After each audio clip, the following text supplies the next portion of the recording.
قسمت نشد ببینم خدا نگهداری کنم، فرصت نشد بمونم و از تو نگهداری کنم. گفتم اگه ببینم دل کندنم سخته برام، اگه یه وقت بگی نرام رفتن پر از درد برام.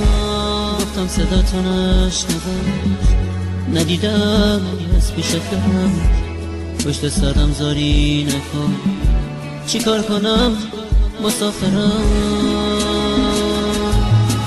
من میرم ولی باز تو بدون همیشه یاد تو از خاطر من فراموش نمیشه. گل من خوب میدونی بی تو تک و تنهام عزیزم، اگه تو نباشی میمیرم. میرم ولی باز تو بدون همیشه یاد تو از خاطر من فراموش نمیشه. گل من خوب میدونی بی تو تک و تنهام عزیزم، اگه تو نباشی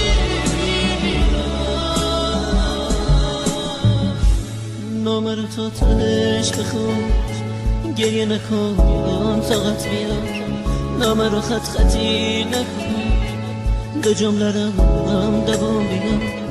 باور نکن یه بی وفا نامه میذارم و میرم، نه قسمت زندگیه به کی بگم مسافرم.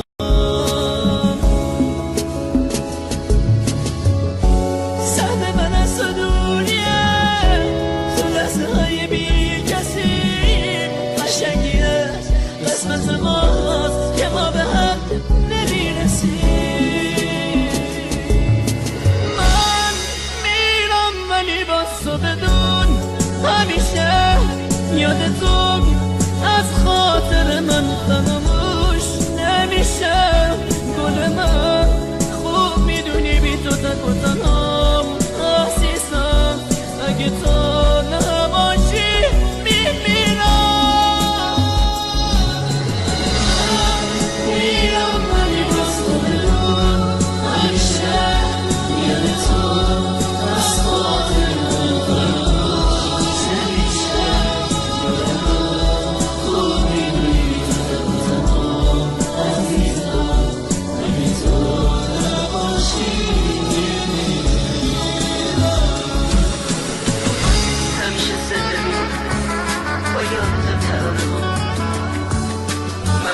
شگه با عشق چکیده رو